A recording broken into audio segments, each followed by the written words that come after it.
오늘 우리에게 말씀 전해주실 분은 정소망 선교사님이십니다. 우리 KPM 선교사로 이제 이란으로 이제 곧 파송을 받게 되는 선교사님인데요. 지금 이제 파송을 준비하고 또 이렇게 기도하고 있는 중에 우리 올해 이제 우리 교회가 우리 선교사님을 후원하기로 작정하고 이제 올해부터 우리가 후원을 하고 있는데요. 이제 얼굴을 보고 또 어떤 사역을 하시는지 좀 자세히 알아야 또 우리가 함께 기도할 수 있지 않겠나 이런 생각으로 오늘 함께 말씀을 나누는 시간을 갖게 됐습니다. 우리 선교사님과 함께 말씀의 은혜 많이 받으시고 또 앞으로 우리 선교사님 위해서 기도 많이 해주시기 바랍니다. 우리 선교사님 나오실 때 우리 큰 박수로 한번 환영하십시다.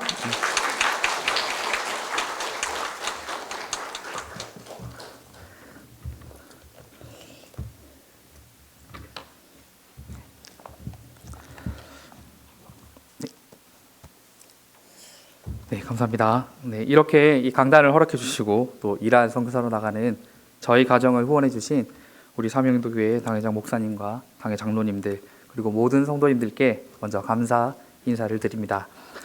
저는 고신 세계총회 선교회 이란 1호 선교사인 정소망 선교사입니다. 작년 64기 선교사 훈련을 받고 올해 3월 14일 거제교회 파송을 받고 지금은 이란 학생 비자를 기다리며 입국을 준비하고 있습니다. 오늘 오후에 증인으로 부르신 예수님이라는 제목을 가지고 제가 만나고 느낀 하나님과 또 이란 선교에 대한 비전을 나누도록 하겠습니다. 먼저 오늘 이 사도행전 1장 8절의 말씀을 짧게 나누고 시작하도록 하겠습니다. 오늘 제가 우리 성도님들께 말씀하고자 하는 모든 내용의 핵심이 바로 오늘 이 말씀 가운데에 있습니다. 오늘 본문 사도행전 1장 8절은 아마 성도님들께서 무수히 이 설교와 간증을 통해서 묵상을 하신 말씀인 줄 압니다. 이 사도행전 1장 8절을 설명드리면 이것은 예수님께서 승천하시기 전 제자들에게 주신 유언이자 지상대명령으로 불리는 명령입니다. 그리고 이 말씀은 사도행전의 가장 핵심 구절입니다. 사도행전을 살펴보면 오늘 말씀처럼 성령님이 임하시고 사도들이 권능을 받고 예루살렘에서 시작된 복음이 유대와 사마리아 그리고 땅끝을 향해 가는 것을 볼 수가 있습니다. 그런데 오늘 이 본문 말씀에서 이 본문을 살펴볼 때 오늘 이렇게 중요한 말씀 가운데서도 핵심되는 단어가 있습니다. 바로 이 증인이라는 단어입니다. 이 증인이라는 말은 헬라어로 마르투스 혹은 말투리온이라고 하는데 이 단어는 증인이라는 뜻도 되지만 다른 뜻으로는 순교라는 용어로도 쓰입니다. 그래서 이 증인이라는 단어는 초대교회 성도님들처럼 예수님과 복음을 위해서 목숨을 건 사람들을 이야기한다라는 것을 알 수 있습니다. 그런데 이렇게 증인이라는 말의 뜻을 알고 나면 이 증인이라는 단어가 상당히 부담이 됩니다. 왜냐하면 이 말씀이 내가 지켜야 되는 말씀이기 때문입니다. 이 말씀을 지켜야 되는데 스데반 집사라든지 사도 바울 같은 위대한 사도들이나 이 말씀에 합당한 증인이 되지 나는 이 증인이라는 말을 감당할 수 없다라고 부담을 느끼게 된다는 것입니다. 그런데 참 다행인 것은 우리도 그 증인이라는 그 부담되는 단어를 얼마든지 감당할 수 있다는 것입니다. 왜냐하면 오늘 예수님의 말씀을 듣는 사람들이 누구인지를 살펴보면 됩니다. 오늘 말씀을 듣는 사람들이 바로 누굽니까? 바로 예수님께서 십자가에 달렸을 때 예수님을 배반하고 도망갔던 제자들이었습니다. 그런데 그런 제자들이 어떻게 이 증인이 될 수가 있었습니까? 오늘 말씀 앞에 바로 그 답이 나옵니다. 바로 오직 성령이 임하시면, 바로 성령님께서 임하시면 너희가 권세와 능력을 받고 증인이 될 수 있다는 것입니다. 예수님께서 명령하신 이 말씀이 바로 이 증인으로 산다는 것이 나에게 달린 것이 아니라 바로 성령님의 능력 가운데 있기 때문에 우리가 모두 다 증인이 될 수 있다는 것입니다. 결국 이 말씀대로 그렇게 모자랐던, 부족했던, 그리고 십자가 앞에서 도망갔던 제자들이 사도행전을 보면 마가다락방에서 성령 강림 사건이 나타나고 성령의 능력을 힘입어 사역하는 증인의 역사로 기록이 된 것을 볼 수가 있습니다. 바로 성령님께서 저 연약한 제자들에게 임하셨을 때 연약한 그들도 놀라운 하나님의 역사를 증인으로서 감당했다는 것을 우리는 사도행전을 통해 알고 있습니다. 그러므로 사랑하는 성도님 여러분, 우리는 나의 어떠한 능력과 힘으로 하나님 앞에 증인으로 사는 것이 아니라 오직 성령의 능력으로 증인이 될 수 있음을 믿으시기를 간절히 바랍니다. 올 한 해 성령님을 더욱더 의지하실 때에 우리 모두가 온 유대와 예루살렘, 곧 가까운 나의 가족과 나의 이웃들에게 증인으로 살 수 있고, 또 사마리아, 바로 우리의 원수와 같은 자들, 같은 공동체에 있지만 내가 결코 사랑할 수 없는 자들 앞에서도 증인으로 살 수가 있으며, 더 나아가서 땅끝 온 열방에까지 증인으로 설 수 있음을 믿으시기를 바랍니다. 사랑하는 성도 여러분, 이 시간 저는 이 말씀을 힘입어서 이란 선교사로 나가게 된 제 간증을 하고자 합니다. 저는 모태신앙으로 대구에서 태어났습니다. 부모님께서는 대구에서 장로님, 권사님으로 지금 교회를 섬기고 계십니다. 부모님께서는 맞벌이를 하셨는데, 맞벌이를 하시던 부모님의 사정 때문에 어릴 때 저는 할머니와 외할머니 댁을 왔다 갔다 하면서 자랐습니다. 초등학교 때도 마찬가지로 어린 동생과 함께 집에서 부모님을 기다려야 되는 생활이 이어졌습니다. 이런 상황이 계속 이어지자 어쩔 수 없이 초등학교 선생님이던 아버지를 따라서 이제 학교를 따라다니게 되었습니다. 그러다 보니까 이제 초등학교 선생님이신 아버지가 학교를 옮기실 때마다 저도 전학을 다녀야 됐습니다. 이런 과거를 생각해 보면 어쩌면 어릴 때부터 하나님께서 이 선교사로서 겪어야 될 그 이주의 충격을 훈련시켰던 것이 아닌가, 그런 생각을 해봅니다. 이렇게 자주 환경이 바뀌다가 이제 집 근처의 중학교로 진학을 하게 됐습니다. 전학을 자주 다니다가 이제 집 근처로 오게 되니 친구가 없었습니다. 그래서 학교 생활에 잘 적응을 하지 못하고 중학교 때 이리저리 그 핑계로 참 많은 방황을 했습니다. 부모님께서 맞벌이를 하시기 때문에 낮에 집이 비었습니다. 그래서 학교도 이리저리 핑계를 대고 한 달 동안이나 안 가기도 하고, 이제 교회, 학원도 흥미가 없으니 걸핏하면 결석을 하고 그리고 도망을 다녔습니다. 그렇게 살던 어느 날 주일이었습니다. 그 당시 저랑 가장 친한 친구와 같이 중등부 예배를 빼먹고 자전거를 타고 멀리 또 놀러 갔습니다. 근데 그 친구가 어쩌다 그런 이야기를 했는지 모르겠는데 갑자기 저에게 하나님은 살아계신 것 같다, 이런 생뚱맞은 이야기를 하였습니다. 제가 모태신앙으로 태어났고 제 친구도 모태신앙인데 한 번도 이제 그런 진지한 신앙에 대한 대화를 해본 적이 없었는데 갑자기 이 친구가 지금 교회를 땡땡이 치고 놀러 가고 있는데 진지하게 하나님은 살아계신 것 같다, 뭐 이런 얘기를 하니까 너무 이제 당황했습니다. 그래서 왜 그렇게 생각하는지 물었습니다. 근데 이 친구가 뭐라고 하냐면 이 땅에 처음부터 그냥 뭔가가 있었겠냐는 겁니다. 그 당시 저희가 중학생이었기 때문에 뭐 원자, 분자, 뭐 중성자, 미립자 뭐 이런 걸 이제 과학 시간에 배웠는데 그걸 아무리 쪼개도 사라지지 않고 그 조그만 입자가 남아 있다는 거죠. 그러니까 이런 조그만 입자들을 처음부터 그냥 있었다라고 하는 거는 말도 안 된다. 그러니까 분명히 만든 분이 계시다, 이렇게 얘기를 하는 겁니다. 그래서 제가 처음에 이 말을 딱 듣고 좀 이상하게 생각했습니다. 왜냐하면 이 친구가 제가 어릴 때 나쁜 건 전부 다 이 친구에게 배웠던 그런 친구이기 때문입니다. 그런데 이런 친구가 생뚱맞게 이런 이야기를 하니까 이상하게 생각할 수밖에 없었습니다. 근데 참 놀라운 것은 이런 이야기가 머릿속을 떠나지 않는 겁니다. 집에서 잠을 자려는데 그 친구의 말이 머릿속을 떠나지 않고 그걸 아무리 이겨보려고 해도 이길 수가 없는 것이죠. 이 공간과 시간, 이 세상의 물질 법칙은 만든 분이 없으면 존재할 수 없다. 이것을 도무지 뛰어넘을 수가 없었습니다. 그래서 결국 제 친구처럼 정말 하나님 살아계시다라고 저도 인정할 수밖에 없었습니다. 지금 생각해보면 저한테 나쁜 짓만 가르쳐줬던 이 제 친구가 정말 하나님을 인정하게 만드는 그런 일에 도움을 줬으니 정말 아이러니한 일입니다. 하지만 이제 그렇게 인정을 했다고 해서 제 생활이 뭐 하루아침에 변할 리가 있겠습니까? 여전히 죄 많은 인간으로 교회에서도 이 출석이 왔다 갔다 하는 학생으로 살았습니다. 그런데 참 놀라운 것은 뭐냐면 하나님이 이렇게 한번 딱 인정하고 나니까 삶의 방향이 조금씩 이제 변해가는 것입니다. 이제 고등학생이 되었는데 선생님이신 아버지의 열심 때문에 제가 이제 선행학습학원을 그 당시에 다녔거든요. 그래서 연합고사 성적이 아주 잘 나왔습니다. 이제 좀 잘 나왔는데 이제 제가 좋은 성적을 받아서 좋은 고등학교에 갈 수 있게 되니까 집에서 기대를 하시고 제 학교 근처로 다 이사를 오시게 됐습니다. 그런데 그러면서 이제 교회를 옮기게 됐는데 부모님이 제 학업에 도움을 주라고 이제 이사를 했는데 교회 근처로 이사를 가게 된 거죠. 그래서 열심히 이제 공부를 하지 않고 열심히 교회에 정착을 하게 됐습니다. 그러면서 신앙이 점점 성장해 갔고 그 이후에 군대 제대 후에는 이제 선교에도 헌신하게 됐는데 이제 군대 제대 후에 여름 청년부 수련회를 선교단체의 어떤 캠프에 가게 됐습니다. 그곳에서 이제 메인 강사로 인도 선교사님이 오셨는데 그 선교사님이 너무 뜨겁게 전하는 말씀에 나도 헌신할 수 있다면 선교에 헌신하겠노라고 하나님 옆에 고백했습니다.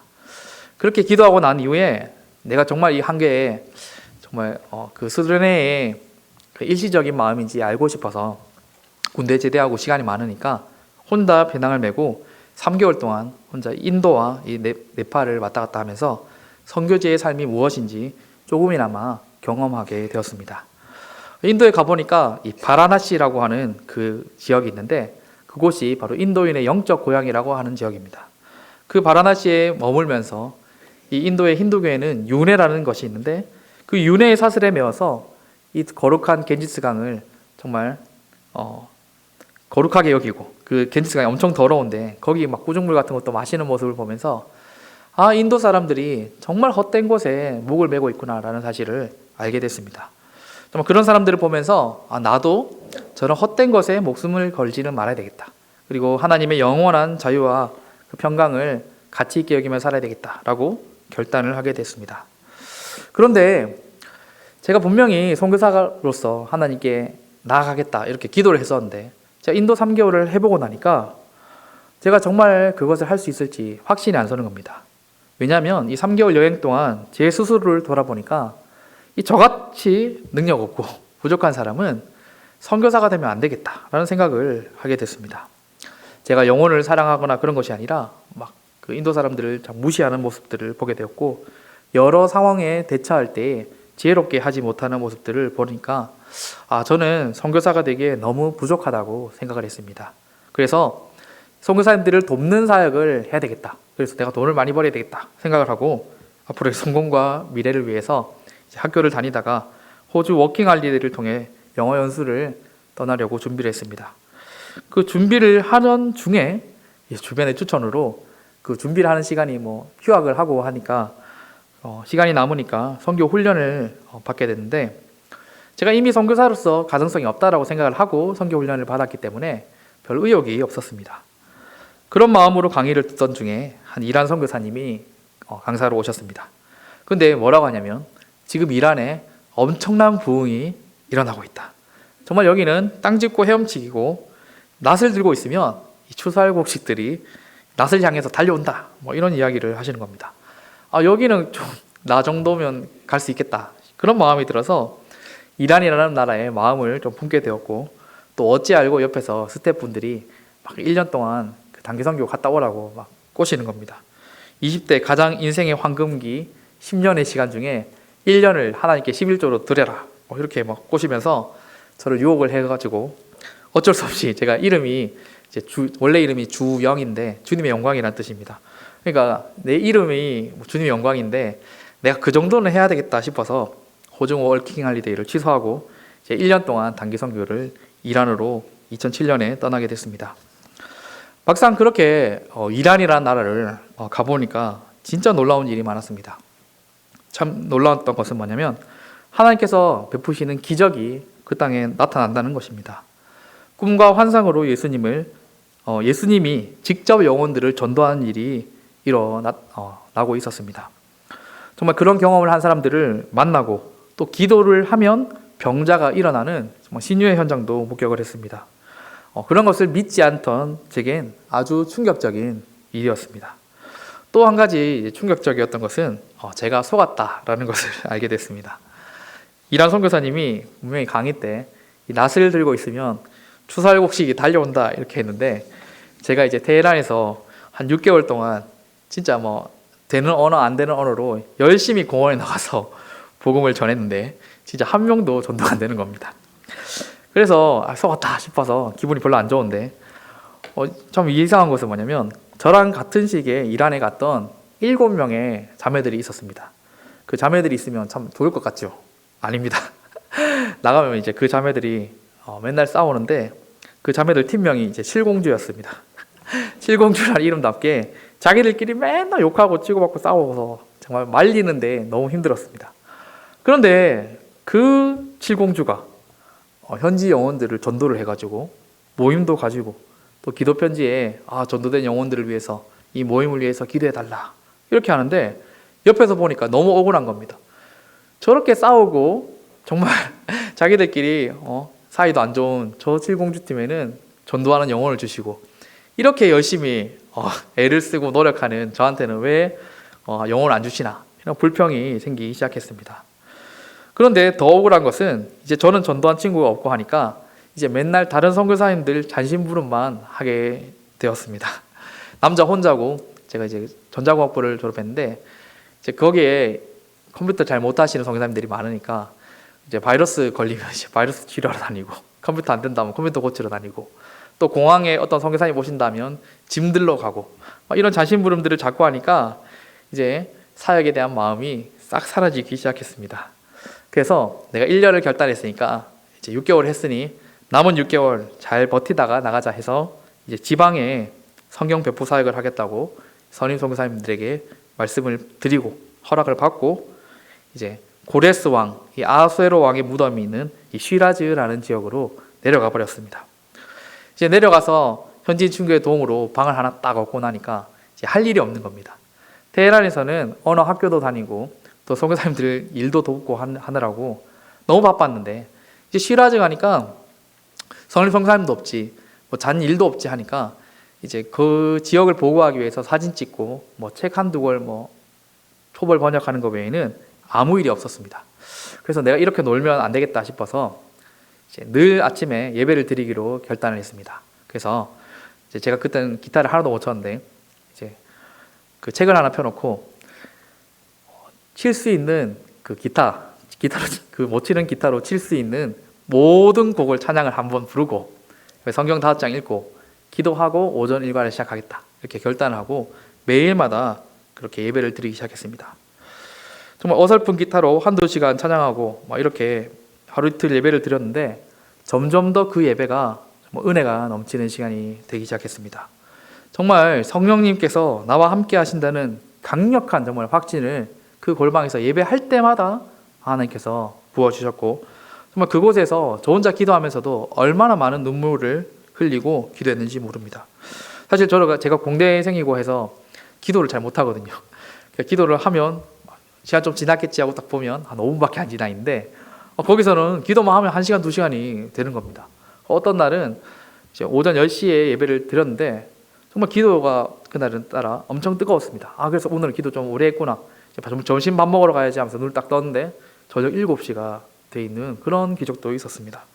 그게 좀 기적이었죠. 또 놀라운 것은 제가 테헤란에서는 정말 애쓰고 노력했는데도 정말 한 명도 저에게 전도된 영혼들이 없었는데, 그곳에서는 제가 애를 쓰지 않았는데도 친구가 한두 명씩 생기더니 제가 크리스찬임을 밝히고 복음을 전하면 복음을 듣는 겁니다. 그뿐 아니라 말씀에 관심을 가지지 않는 여전히 불신의 세계에 있는 어떤 한 친구는 자기 친구가 꿈에서 예수님을 봤다면서 그 친구가 너무 예수님에 대해서 알고 싶으니까 네가 좀 소개를 해줘라 하면서 그 친구를 정말 저에게 데려와서 복음을 전하라고 하는 일도 생겨났습니다. 정말 그 선교사님께서 말씀하신 대로 이제 낫을 들고 있으니까 추수할곡식이 저에게 달려오는 일이 생겨난 것입니다. 제가 그제서야 알게 됐습니다. 이 선교라는 것은 내 힘, 내 능력, 내 노력이 아니라 정말 우리 주님께서 주관하시는구나. 그리고 성령님께서 하시지 않으면 이것은 결코 일어날 수 없는 일이라는 것을 고백하게 되었습니다. 저는 그저 그 땅에서 하나님 옆에서 예배하고 성령님의 능력을 이 땅 가운데 부어주시기를 단지 기도하면서 구했을 뿐인데 놀라운 역사가 일어나기 시작한 것입니다. 그제서야 저는 내가 이렇게 부족하기 때문에 하나님 앞에 온전한 현장 선교사가 될 수 없다라는 고백을 이제 하나님께 처리할 수 있게 되었습니다. 왜냐하면 저의 부족함이 아니라 하나님의 위대하심이 선교를 주관하기 때문에 이제는 핑계할 수 없었기 때문입니다. 그래서 그것을 인정한 이후에 그 지역을 관광차 방문하신 컨미션이라는 선교단체의 대표이신 이재환 선교사님이라는 분을 만나게 됐는데 그분을 가이드하면서 교제하던 중에 하나님께서 저를 풀타임 선교사로 부르시는 것 같으니 기도해보라는 권면을 받게 되었고 이제 핑계댈 게 없어져서 주님께 제 인생 전부를 드리기로 결단하고 이제 한국으로 돌아왔습니다. 저는 이란 사역을 섬기면서 이란 현지 사역자들에게 준비된 목회자 선교사가 필요하다는 요청을 들었고 또 이란의 교회를 온전한 그 조직 교회로 엮고 교단을 세워서 이란인들을 중동의 선교사로 파송하기 위한 준비를 하기 위해서 신대원에 입학하게 되었습니다. 지금까지 그 비전을 품고 10년 동안 학교 그리고 여러 사역지에서 여러 가지로 하나님께서 훈련을 시키셨는데 이제는 KPM과 거제교회의 파송을 받은 이란 선교사로 이곳에 서게 되었습니다. 지금까지 제 긴 간증을 들어주셔서 감사합니다. 오늘 제 간증의 핵심을 정리하자면 결국 우리를 증인되게 하시는 분은 성령 하나님이시라는 겁니다. 선교를 주관하신 분도 바로 성령 하나님이십니다. 여기 계신 모든 그 성도님들에 비해서 저는 여러모로 부족한 것이 많습니다. 이 강단에 서서 설교하기에도 참 부족하다는 생각을 많이 합니다. 하지만 우리를 증인되게 하시는 분이 바로 우리 성령 하나님이시라는 사실을 제가 믿고 있기 때문에 이곳에 설 수 있습니다. 우리 성도님들도 마찬가지입니다.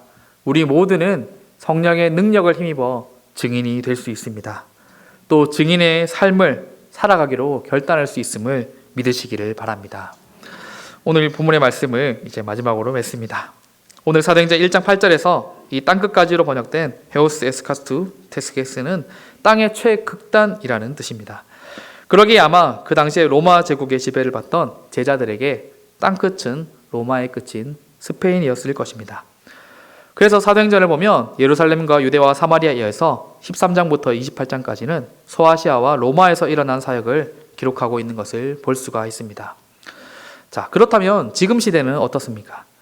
지금 시대의 땅끝은 지리학적인 의미의 땅끝을 의미할 수가 없습니다. 왜 그렇습니까? 지구가 둥글기 때문입니다. 지구는 둥그니까 이제 걸어 나가면 온 세상 어린이들 다 만날 수 있죠. 그런 것처럼 지리학적인 땅끝을 이제 의미하지 않는 것입니다. 지금 시대의 땅끝은 바로 복음이 가장 들어가기 힘든 지역을 상징합니다.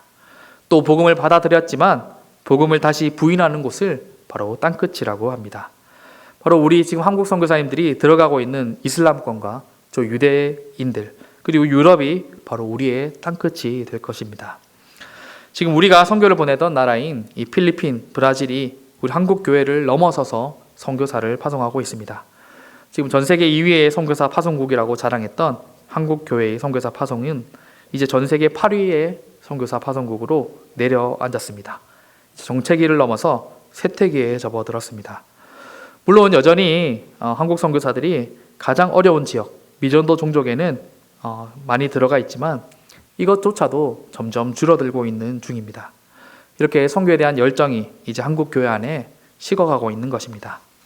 어떤 분은 이렇게 이야기하기도 합니다. 지금 한국에서도 교회가 이렇게 약해지고 한국 안에도 사역할 것이 얼마나 많은데 굳이 왜 저 선교지엔 나가야 되는지 모르겠다는 겁니다. 그러나 분명히 우리가 기억해야 하는 것은 아무리 지금 교회가 어려워지고 힘들더라도 우리가 저 땅끝에서 증인이 되어야 한다는 것입니다. 모든 복음서에서는 이렇게 말씀하고 있습니다. 마가복음에서는 너희는 온 천하에 다니며 만민에게 복음을 전파하라. 마태복음에서는 너희는 가서 모든 민족을 제자로 삼아. 누가복음 그의 이름으로 죄사함 받게 하는 회개가 모든 족속에 전파될 것입니다. 요한복음 6장 33절 내 아버지께서 너희에게 하늘로부터 참떡을 주시나니 하나님의 떡은 하늘에서 내려 세상에 생명을 주는 것이니라.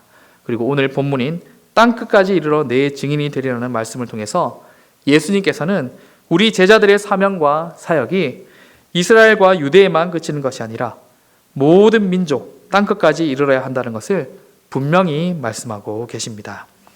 우리 모든 성도는 저 땅끝에 증인으로 서야 할 책임이 있는 줄 믿으시기를 바랍니다. 그렇다고 꼭 그 땅끝에 가서 사역을 해야 하느냐?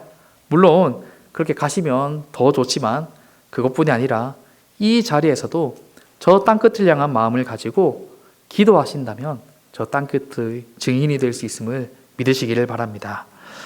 저 땅끝을 사역하던 사도들이 혼자의 힘으로 그 사역을 감당하지 않았습니다.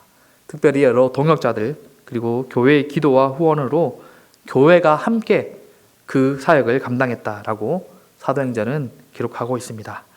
우리 성도님들께서 비록 몸은 이 땅에 있더라도 저 땅끝에 나가 있는 많은 선교사님들을 위해서 또 그 땅을 위해서 기도하신다면 그 땅끝의 증인의 사명을 충분히 감당할 수 있음을 믿으시기 바랍니다. 다 함께 저 열방을 위해 기도하심으로 그 사명을 감당하시는 우리 모든 삼영도교회 성도님들 되시기를 주님의 이름으로 축원합니다. 네, 이번에는 이란 사역에 대해서 잠시 소개하고 마치도록 하겠습니다. 네, 이제 제가 나갈 이란과 제 사역에 대해서 잠시 소개를 하려고 하는데 제목이 이렇습니다. 열방을 섬김 쪽 이란입니다. 이 이란은 이슬람 공화국입니다. 넘어가지? 네. 이 이슬람 공화국이라는 뜻은 참 특이한 용어입니다. 민주주의, 공산주의 뭐 이런 건 들어봤는데 이슬람 공화국은 아마 처음 들어보셨을 겁니다. 바로 이슬람이라는 종교가 나라를 다스리는 형태가 바로 이 이란의 정치 형태입니다. 이 이란의 정치 형태는 놀랍게도 북한의 주체사상과 유사한 정치 체계를 가지고 있습니다. 주체사상이 이 수령 절대주의로 간다면 이 이란 이슬람 공화국은 최고 종교 지도자가 절대주의를 취하고 있는 그런 형태입니다. 이 이란이란 나라의 면적은 안 넘어갔네. 네. 이란이라는 나라의 면적은 이 한반도, 그러니까 남북한을 합친 면적의 8배입니다. 남한의 17배가 되는 아주 큰 땅입니다. 이 땅에 9천만의 인구, 그리고 그 절반은 페르시아인이고 아제리인, 길란인, 쿠르드인 등 60여 개의 소수민족이 함께 살고 있는 땅입니다. 이 이란은 참 중동이라고 하기에는 아주 특이한 위치인데 바로 이 중동과 아시아의 다리 역할을 하고 있다라고 생각하시면 됩니다. 이란은 이 아랍어를 사용하는 다른 이슬람 국가와는 달리 이 페르시아어라는 언어를 사용합니다. 그래서 꼬부랑 글씨가 다 비슷해 보이지만 페르시아어와 아랍어는 엄연히 다른 언어입니다. 이 아랍의 침략 때문에 이 이란이 억지로 이슬람을 받아들였지만 이렇게 페르시아 족속이고 또 페르시아어를 사용하는 사람들이기 때문에 대부분의 무슬림들이 믿고 있는 이 순니 무슬림이 아니라 시아파 무슬림입니다. 그리고 시아파 이슬람의 종주국 역할을 하고 있습니다. 이 시아파 이슬람이라는 것은 사실 이 페르시아적인 이슬람이다 이렇게 생각하시면 됩니다. 우리가 이제 페르시아 공주, 뭐 천일야와 이런 것들 다 아시죠? 그 천일야와의 배경이 바로 이란입니다. 그래서 조금 다른 모습의 이슬람이 이 이란을 지배하고 있는데 이 페르시아에 원래 있던 종교가 바로 이 조로아스터교라는 종교였습니다. 그 조로아스터교와 이슬람이 결합된 아주 특이한 형태의 종교가 바로 시아파 이슬람입니다. 네, 이거 왜 나갔지? 네, 한번 띄워주시면. 네. 이란은 이제 1979년 이슬람 혁명 이전에 중동에서 가장 부유했던 나라였습니다. 전 세계에서 이제 12번째로 잘 살던 나라였습니다. 왜냐하면 이란의 지금 기름 보유량이 전 세계 4위, 천연가스는 세계 1, 2위를 다투고 있습니다. 그러니까 제가 이란에 갔을 때 제일 놀랬던 건 뭐냐면 기름값이 이제 물값보다 싸다는 겁니다. 리터 80원 했습니다. 지금 이제 리터 100원으로 올랐는데 80원에서 100원 올랐으니까 많이 올랐잖아요. 그래서 국민들이 데모를 하고 난리가 났습니다. 또 놀랍게도 천연가스는 공짜입니다. 국민이 다 천연가스를 무상으로 지급받고 있습니다. 그래서 이제 겨울이 시작돼서 이제 거기는 벽난로 같은 걸 떼는데 벽난로에 성냥을 한번 탁 불러 붙이면 이제 성냥이 아까워서 불을 끄지 않습니다. 왜냐하면 가스가 공짜이기 때문에. 아주 좋은 나라죠. 그리고 밀가루도 이제 공짜로 배급됩니다. 그러니까 북한하고 어떻게 보면 배급한다는 측면에서는 제가 여기 공산주의 나라인가 싶을 정도로 아주 힘이 있는 나라입니다. 전 세계적으로 그러니까 이런 자원을 바탕으로 잘 살던 나라인데 이제 이란 이라크 전쟁 경제 정책이 계속 실패하고 그리고 지금 핵 문제로 인해서 이란 제재가 계속되는 바람에 국민들의 삶이 점점 더 피폐해지고 있습니다. 그래서 이제 정부와 이슬람이 자꾸 외면당하고 신뢰를 잃어가게 되는 거죠. 그런데 참 놀라운 것은 뭐냐면 이렇기 때문에 오히려 이슬람의 땅이라는 이 이란에 하나님의 놀라운 은혜와 부흥이 임하게 됐습니다. 지금 이제 복음이 임하지 않을 것 같은 이 땅에 놀라운 부흥이 일어났습니다. 지금 보면 이란이 19.6% 이렇게 증가했는데 저게 1년 만에 증가한 수치입니다. 근데 얼마만큼 오랫동안 저렇게 증가를 했냐면 20년 동안 20% 증가했으면 얼마나 많이 증가했겠습니까? 그래서 지금은 한 300만에서 400만 정도의 그리스도인들이 그 땅에 살고 있습니다. 그래서 엄청난 부흥이 일어나고 있고 또 그것 때문에 엄청난 박해 또한 시작되었습니다. 네, 공식적으로는 이 기독교 종족인 아르메니아인의 숫자인 20만 명으로 이제 이란 정부가 공식 통계를 냅니다. 근데 실제로는 지하 가정교회 성도가 300만, 400만 사이가 될 거라고 추산을 하고 있습니다. 엄청난 숫자입니다. 그런데 물론 이란 인구가 9천만이기 때문에 거기에 비교하자면 한 3%에서 4% 정도라고 할 수가 있습니다. 그런데 참 놀라운 일이죠.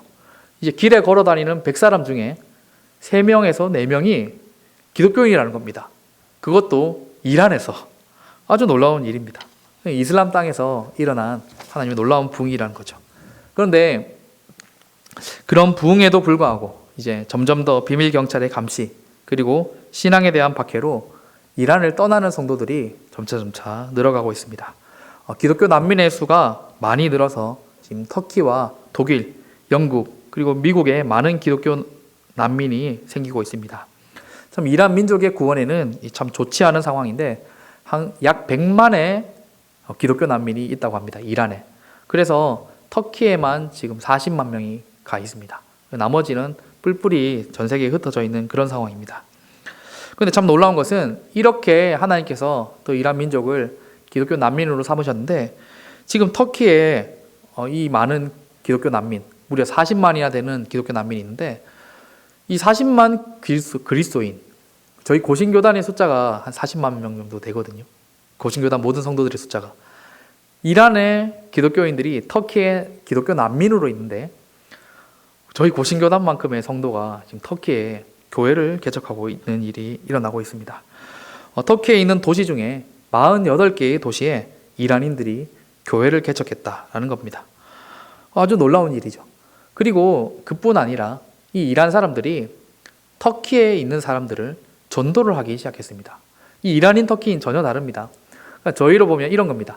저희 나라에 난민으로 온 사람들이 예수님을 믿고는 전도를 하는 거랑 마찬가지 상황입니다. 전도가 잘 될까요? 안 될까요?